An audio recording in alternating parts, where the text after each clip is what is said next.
നമസ്കാരം. 2014 നരേന്ദ്രമോദി സർക്കാർ അധികാരത്തിൽ വരുന്നതിന് മുമ്പ് ഇന്ത്യ അറിയപ്പെട്ടിരുന്നത് അഴിമതി കഥകളുടെ നാടായിട്ടാണ്. ലക്ഷക്കണക്കിന് കോടി രൂപയുടെ കുംഭകോണങ്ങൾ അന്ന് നമ്മൾ പത്രങ്ങളിൽ വായിക്കുമായിരുന്നു.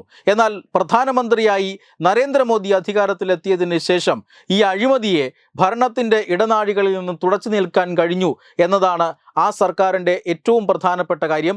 ഇന്ന് 10 വർഷം കഴിഞ്ഞ് 11ാമത്തെ വർഷത്തിലേക്ക് നടന്നുകൊണ്ടിരിക്കുമ്പോഴും BJP ഭരണം പോയിക്കൊണ്ടിരിക്കുമ്പോഴും അഴിമതിയുടെ ഒരു ആരോപണം പോലും ആർക്കും ഉന്നയിക്കാൻ സാധിച്ചിട്ടില്ല എന്നുള്ളത് നരേന്ദ്രമോദി സർക്കാരിൻ്റെ ഏറ്റവും വലിയ ഒരു ഭരണ നേട്ടവുമാണ്.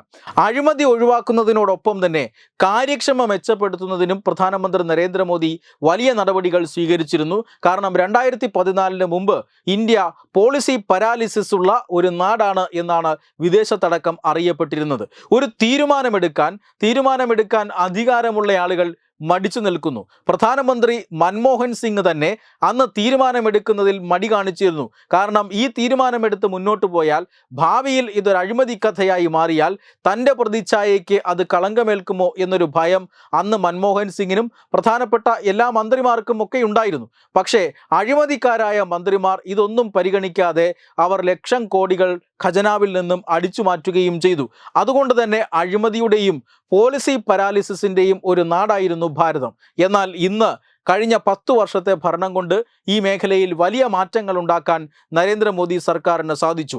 ഈ കഴിഞ്ഞുപോയ ഹരിയാന തെരഞ്ഞെടുപ്പിന് തൊട്ടു മുന്നേ, അല്ലെങ്കിൽ ഹരിയാന തെരഞ്ഞെടുപ്പ് പ്രഖ്യാപനം വരുന്നതിന് തൊട്ടു മുന്നേ പ്രധാനമന്ത്രി നരേന്ദ്രമോദി തൻ്റെ സഹപ്രവർത്തകരായ മന്ത്രിമാരുടെയും സെക്രട്ടറിമാരുടെയും ഒരു യോഗം വിളിച്ചിരുന്നു. ആ യോഗത്തിൽ അദ്ദേഹം പറഞ്ഞത് പ്രധാനമന്ത്രിയുടെ ഓഫീസിലേക്ക് കോടിക്കണക്കിന് പരാതികളാണ് വരുന്നത്. അതായത് കഴിഞ്ഞ 10 വർഷം കൊണ്ട് പ്രധാനമന്ത്രിയുടെ ഓഫീസിലേക്ക് എത്തിയത് 4.5 കോടി കത്തുകളാണ്. അതായത് ഈ കത്തുകളിൽ ഭൂരിഭാഗവും പരാതികളാണ്. ഈ പരാതികൾ എന്തുകൊണ്ടാണ് പ്രധാനമന്ത്രിയുടെ ഓഫീസിലേക്ക് ഇത്രയധികം വലിയ അളവിൽ വരുന്നത്? മൻമോഹൻ സിംഗ് പ്രധാനമന്ത്രിയായിരുന്ന അവസാനത്തെ 5 വർഷം കൊണ്ട് വെറും 5 ലക്ഷം കത്തുകൾ മാത്രമാണ് പ്രധാനമന്ത്രിയുടെ ഓഫീസിലേക്ക് കിട്ടിയത്. അതായത് പരാതി ധാരാളം ജനങ്ങൾക്കുണ്ട്. അത് താഴേക്കിടയിലുള്ള ഉദ്യോഗസ്ഥന്മാരെ കുറിച്ചാണ്, വിവിധ സർക്കാർ വകുപ്പുകളെ കുറിച്ചാണ്. ഈ വകുപ്പുകളിലും അതുപോലെ തന്നെ ഉദ്യോഗസ്ഥന്മാർക്കിടയിലും ഒക്കെ ഉണ്ടാകുന്ന പരാതികൾ, അവരിൽ നിന്ന് നേരിടേണ്ടി വരുന്ന ദുരനുഭവം, ഇതെല്ലാം ജനങ്ങൾ പ്രധാനമന്ത്രിയെ എഴുതി അറിയിക്കാൻ തുടങ്ങിയിരിക്കുന്നു.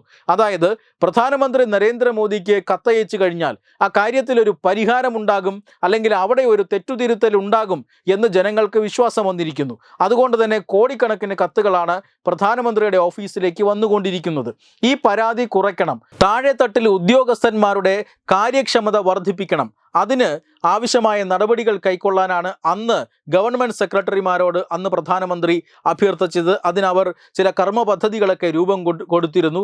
അതായത് CCS പെൻഷൻ റൂൾ പ്രകാരം അതിൻ്റെ 56J 48 വകുപ്പുകളൊക്കെ പ്രകാരം ഏതൊരു വ്യക്തിയാണോ സർക്കാർ സർവീസിൽ ആ ഒരു തസ്തികയിൽ ഇനി തുടരാൻ യോഗ്യനല്ല എന്ന രീതിയിലേക്ക് വരുന്നത്, അല്ലെങ്കിൽ അയാളുടെ പെർഫോമൻസ് അത്ര കണ്ട് മെച്ചമാകുന്നില്ല എന്ന സ്ഥിതി വരുന്നത്, അപ്പോൾ അയാളെ അപ്പോയിൻ്റ് ചെയ്ത അധികാരിക്ക് ഇയാൾക്ക് നിർബന്ധിത റിട്ടയർമെൻറ്റ് നൽകാനുള്ള അധികാരമുണ്ടായിരിക്കും. ഈ അധികാരം ഉപയോഗിച്ചുകൊണ്ട് സർക്കാർ പ്രതീക്ഷിക്കുന്ന പെർഫോമൻസ് ഇല്ലാത്ത ഉദ്യോഗസ്ഥരെയെല്ലാം നീക്കം ചെയ്ത് കളയാനാണ് അന്ന് പ്രധാനമന്ത്രി നരേന്ദ്രമോദി പറഞ്ഞത്. അതനുസരിച്ച് കേരളത്തിൽ നിന്നടക്കം ഏതാണ്ട് 500ഓളം സർക്കാർ ഉദ്യോഗസ്ഥന്മാരാണ് ഈ തരത്തിൽ ഒരു വോളണ്ടറി റിട്ടയർമെൻറ്റിലേക്ക് പോയത്. അത് കേന്ദ്ര സർക്കാർ നിർബന്ധിതമായി അവർക്ക് റിട്ടയർമെൻറ്റ് നൽകുകയായിരുന്നു. ഇത് തീർച്ചയായും അവരുടെ പെർഫോമൻസിൻ്റെ അടിസ്ഥാനത്തിലായിരുന്നു, കാര്യക്ഷമത വർദ്ധിപ്പിക്കാനായിരുന്നു. ഇതാണ് പ്രധാനമന്ത്രി നരേന്ദ്രമോദി വീണ്ടും ഇതുമായി ബന്ധപ്പെട്ട ഒരു അവലോകന യോഗത്തിൽ പറഞ്ഞത്. ഒരു നല്ല സർക്കാർ, ആ സർക്കാർ ഉണ്ടായാൽ ജനങ്ങളെ സംബന്ധിച്ചിടത്തോളം അവരുടെ പരാതികൾ കുറയും, അവർ വീണ്ടും സർക്കാരിനെ തിരഞ്ഞെടുക്കുകയും ചെയ്യും. അതിൻ്റെ ഏറ്റവും വലിയ ഉദാഹരണമാണ് ഹരിയാനയിൽ നമ്മൾ കണ്ടത്. ഹരിയാനയിൽ ഒരു നല്ല സർക്കാരിനെ 3ാം തവണയും ജനങ്ങൾ തിരഞ്ഞെടുത്തിരിക്കുന്നു. അതിന് ജനങ്ങളുടെ പരാതി ഇല്ലാതാകണം. ആ പരാതികൾ പരിശോധിക്കാനായി ഓരോ ആഴ്ചയിലും ഓരോ ദിവസം നീക്കിവെക്കാൻ അദ്ദേഹം സർക്കാർ സെക്രട്ടറിമാരോട് ഇപ്പോൾ ആവശ്യപ്പെട്ടിരിക്കുകയാണ്. മാത്രമല്ല ഈ പ്രക്രിയ, അതായത് പൊതുജനങ്ങളുടെ പരാതി പരിശോധിക്കുന്ന പ്രക്രിയ ഓരോ സഹമന്ത്രിമാരും നിരീക്ഷിക്കണം എന്നും അദ്ദേഹം ആവശ്യപ്പെട്ടിട്ടുണ്ട്. എന്തായാലും പ്രധാനമന്ത്രി നരേന്ദ്രമോദിയുടെ ഈ നയം തീർച്ചയായും ഈ സർക്കാർ സംവിധാനത്തെ ആകെ മാറ്റിമറിക്കുകയാണ്. എല്ലാ ഡിപ്പാർട്ട്മെന്റുകളിലും ഇതനുസരിച്ചിട്ടുള്ള പ്രവർത്തനങ്ങൾ ത്വരിതഗതിയിൽ നടക്കുകയാണ്. അതായത് നരേന്ദ്രമോദി 3-ാം വട്ടം അധികാരത്തിൽ വരുമ്പോൾ അദ്ദേഹം ജനങ്ങളോട് ഒരു കാര്യം പറഞ്ഞിരുന്നു. 3 വട്ടം സത്യസന്ധതയോടുകൂടി 3 ഇരട്ടി വേഗതയോടുകൂടി അദ്ദേഹം ഈ നാട് ഭരിക്കും എന്നാണ് അദ്ദേഹം പറഞ്ഞത്. ആ രീതിയിലുള്ള ഇടപെടലുകൾ വന്നിരിക്കുന്നു. ഇപ്പോൾ അഴിമതി മാത്രമല്ല, കാര്യക്ഷമതയില്ലായ്മയും സർക്കാർ വകുപ്പുകളിൽ നിന്നും എടുത്തു കളയാനായി കേന്ദ്ര സർക്കാർ പ്രത്യേക പദ്ധതി പ്രഖ്യാപിച്ച് മുന്നോട്ട് പോവുകയാണ്. Web desk Tatwamayi news. Powered by Jyotis. Realizing your dream home. Our ongoing luxury apartments projects are Crown near Karivattam, The Square near UST Global, White Manor near Aattugal Ambalathara, and Evergreens Luxury Villas near Tirumala. Call 90482 55599. Jyotis Building Promoters Private Limited, Thiruvananthapuram.